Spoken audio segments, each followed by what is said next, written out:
Ngayon ay tatalakayin natin ang unang aralin ng Module 1, ang konsepto ng economics.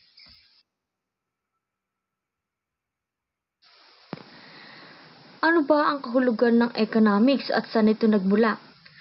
Ito ay nagmula sa salitang Greece o Griego na oikonomiya, na ang oikos, ibig sabihin ay bahay, at ang nomos naman ay pamamahala. Kung pagsasamahin ito ay magiging oikonomiya, na ang ibig sabihin ay pamamahala ng sambayanan. Ano ba ang ibig sabihin ng economics? Ang economics ay isang sangay ng agham panlipunan na nag-aaral kung paano tutugunan ang tila walang katapusang pangangailangan at kagustuhan ng tao. Diba, sinabi ko nga sa ating panimula, ang kagustuhan at pangangailangan ng tao ay walang katapusan. Ang mga bagay na tumutugon sa kagustuhan at pangangailangan ng tao ay may hangganan. At dahil sa walang katapusang pangangailangan at kagustuhan ng tao, nabuo ang konsepto ng economics. Okay, so sa economics, ito yung nag-aaral kung paano tutugunan yung tila walang katapusang pangangailangan at kagustuhan ng tao gamit ang pinagkukunang yaman. Sa pag-aaral din ng economics, matututunan ng bawat individual ang mga kaisipan, kasanayan, at konsepto na nagpapaliwanag kung bakit ang mga tao sa lipunan ay patuloy na kumikilos upang maghanap buhay at magkaroon ng ikabubuhay. Maging ang galaw ng pamahalaan ukol sa pamamalakad ng ekonomiya ay matututunan din sa economics. Ano pa? Sa tulong din ng economics, mauunawaan na ang bawat desisyon mo bilang isang individual ay maaaring makaapekto sa ekonomiya ng bansa. Bukod dito, mapapahalagan mo ang pagtupad at pagganap mo sa iyong tungkulin bilang mamamayan.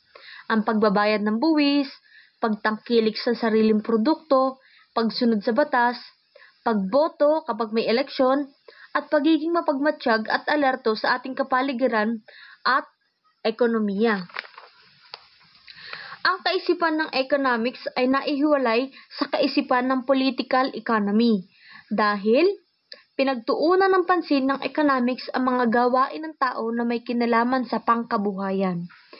Sa ngayon, patuloy na pinag-aaralan sa economics ang mga bagay na nakakaapekto sa ekonomikong pamumuhay ng tao at ng buong bansa. Narito ang mga ekonomista na nagpalaganap ng konsepto ng economics. Isa-isahin natin.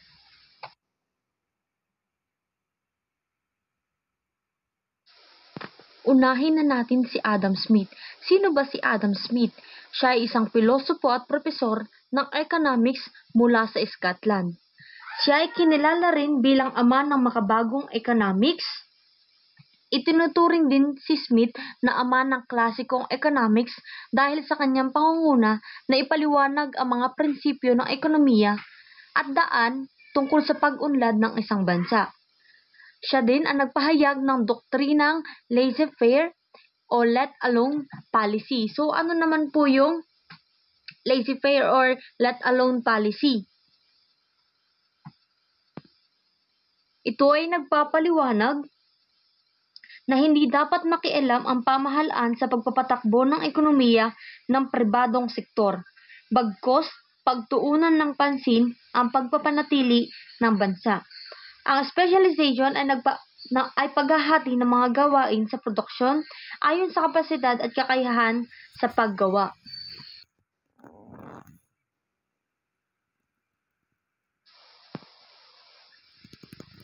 Ang pangalawang ekonomista na nagpalaganap ng konsepto ng economics ay si David Ricardo o David Ricardo. Sino ba si David Ricardo? Si Ricardo ay isang negosyanteng Ingles na yumaman sa stock market. Ayon kay David Ricardo, naniniwala siyang darating ang panahon na hihina ang pag-unlad ng mga kapitalista. Hihina ang produksyon ng paggawa dahil kakaunti ang lupa at likas na yaman. So magkakaroon ng, ayon sa kanya, liliit yung produksyon kasi magkakaroon ng kakulangan sa ating mga likas na yaman o yung mga pinagkukunan natin ng mga hilaw na material para maging isang produkto. Lumalaki ang populasyon kasabay ng paglaki rin ng mga pangunahing pangangailangan ng tao, lalo na sa pagkain. Ang mga lupang dating hindi nagagamit ay pakikinabangan na ng tao upang matugunan ang kanyang pangangailangan. Kung patuloy na gagamitin ang lupa, lalong bababa ang pakinabang na makukuha dito hanggang sa tuluyang humina ang produksyon nito. Siya rin ang nagpaliwanag ng Law of Diminishing Marginal Returns. Ano naman ito? Ito ay yung patuloy na paggamit ng tao sa likas na yaman na nagiging dahilan ng pagliit ng makukuha mula dito.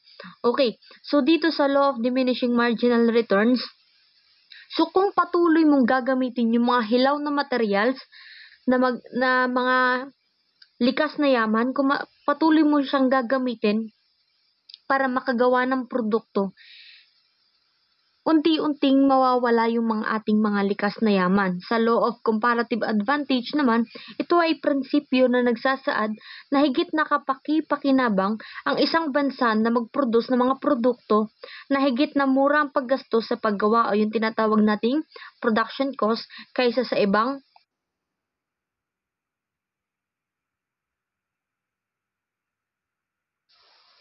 Ang kasunod naman ay si Thomas Robert Malthus. Sino naman si Thomas Malthus? So si Thomas Malthus ay isang Ingles na unang tumawag ng pansin sa mabilis na paglaki ng populasyon kaysa sa paglago ng mga pinagkukunang yaman at ng produksyon.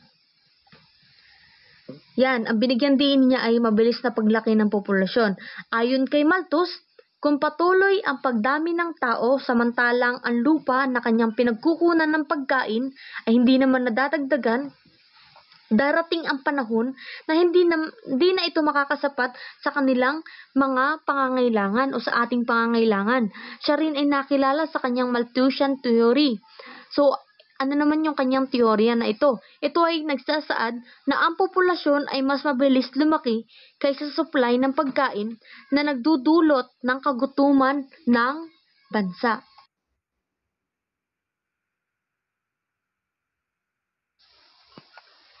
Sino naman si John Maynard Keynes? So, siya ay kinilala bilang father of modern theory of employment. Nakilala siya sa kanyang aklat na General Theory of Employment, Interest, and Money na inilathala noong 1936. Sinaliksik ni Keynes ang dahilan ng crisis ng paghina ng ekonomiya ng bansa noong panahon ng Great Depression na nangyari noong 1930. So ayon din kay Keynes, ang pamahalaan ay may malaking papel na ginagampanan upang mapanatili ang ekwilibryo or balance sa ekonomiya sa pamamagitan ng pag-ayos ng demand, supply at presyo ng pamilihan.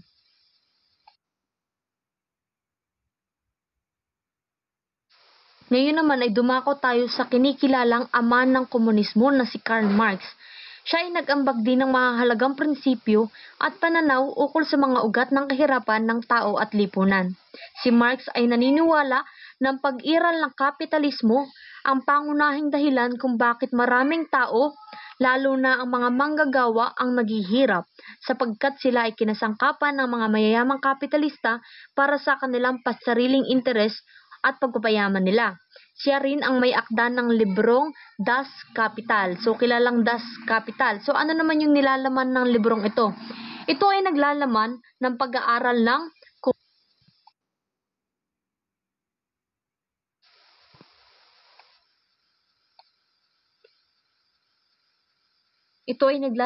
pag-aaral ng komunismo. Ano ba pag sinabi nating komunismo? Ito ay nagsasaad na walang uri ang mga tao sa lipunan. Pantay-pantay ang lahat, walang mayaman at walang mahirap. Manggagawa ang mangingibabaw sa isang bansa. Siya rin ay naniniwala sa pagkakaroon ng pagkakapantay-pantay ng tao sa lipunan. Naniniwala na ang estado ang dapat na nagmamay-ari ng mga salik ng produksyon at gumagawa ng desisyon ukol sa produksyon at distribution ng yaman ng bansa.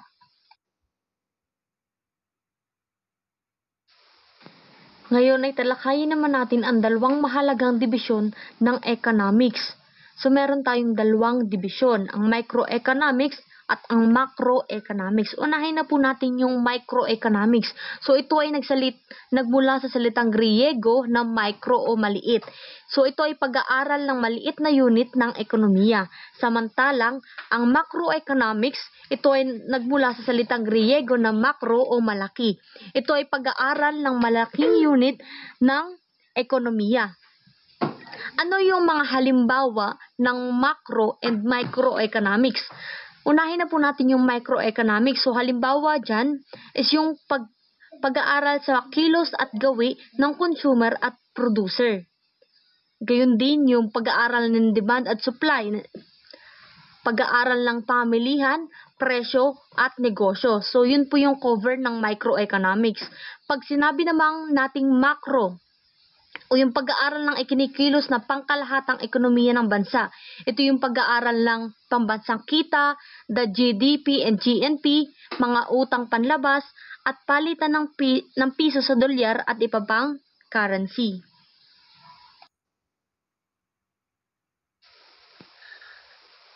Ang economics ay agham panlipunan dahil masusing sinusuri nito ang kalagayan ng tao at lipunan.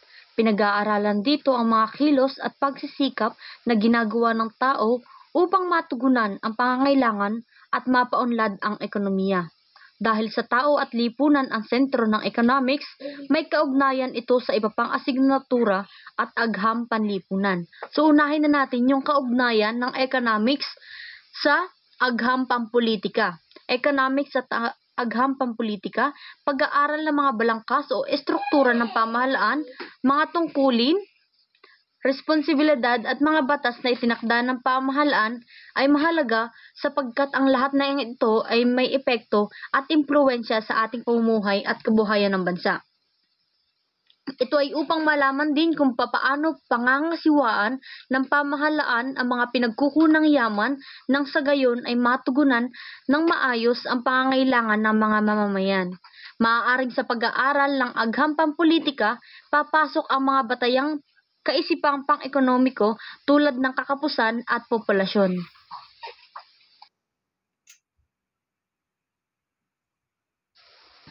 Ngayon naman ay ang economics at ang kasaysayan. Ang economics at kasaysayan ay magkaugnay sapagkat ang gagawing desisyon ngayon sa pamumuhay ay ibabatay sa nangyari sa nakaraan.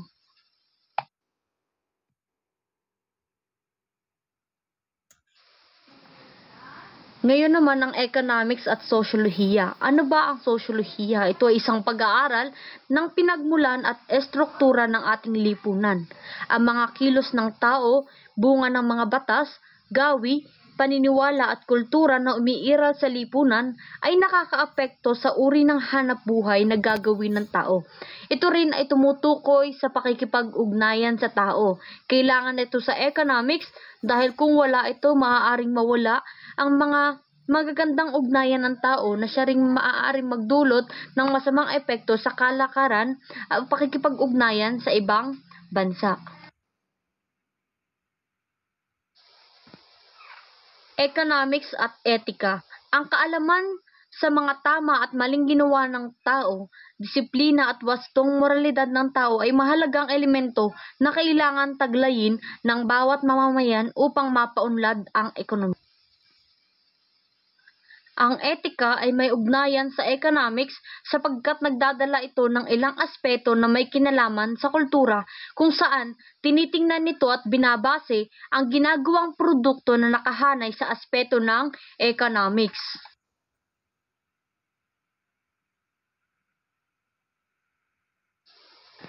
Ngayon naman ang economics at heograpiya.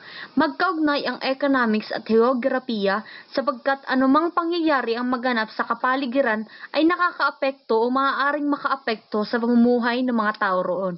Mahalaga ang heograpiya sa economics sapagkat sa lugar nakabase ang pag-unlad at kailangan nila ang yaman lupa kung saan nagmumula ang mga produkto at ang lugar na paggawaan ng mga produkto. Sa heograpiya, malalaman kung anong produkto ang matatagpuan dito dahil may iba't ibang klima ang bawat lugar na pinapaboran ng mga halaman at hayop upang mabuhay. Kasunod naman ang economics at ang natural science. Magkaugnay ang dalawang ito sapagkat ang mga pagbabago sa ating kalikasan ay maaaring makaapekto sa kabuhayan ng mga mamamayan at ng bansa na siyang pinagkukunan ng economics. Halimbawa, nagkaroon ng tagtuyot. So, yun ay isang pagbabago sa ating kalikasan o pansamantalang pagbabago sa ating kalikasan pag nagkaroon ng mga kalamidad. So, ano yung mangyayari dito? Maapektuhan yung paggawa ng produkto kasi naapektuhan yung mga likas na yaman na pinagkukunan upang makagawa ng produkto. So, sino yung maaapektuhan? Una, yung mga manggagawa. At pangalawa, yung mga taong gagamit ng produkto na ipoproduce mo.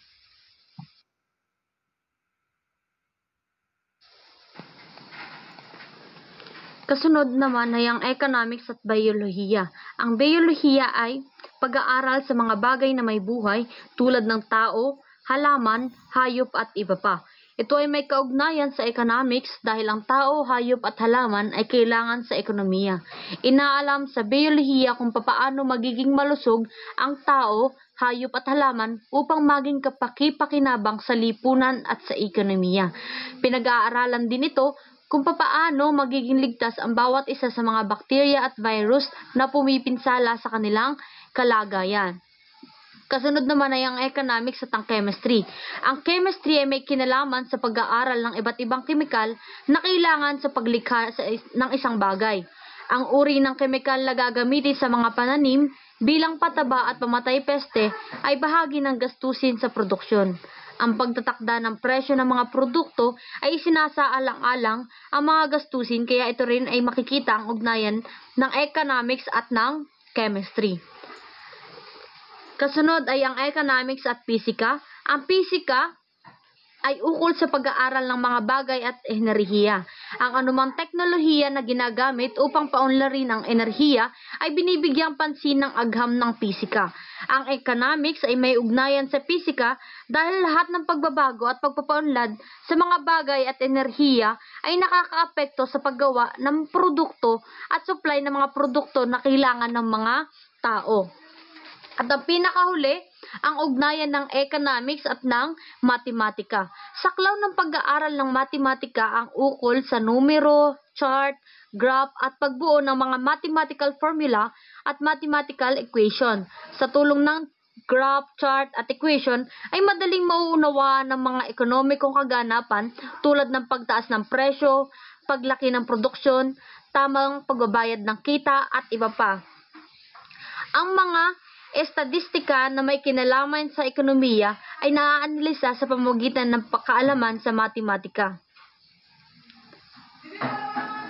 Ang kaalaman sa ugnayan ng economics at iba pang agham panlipunan tulad ng kasaysayan, pisika, matematika at iba pa ay mahalaga upang maunawaan ang mga kaganapan sa ating ekonomiya.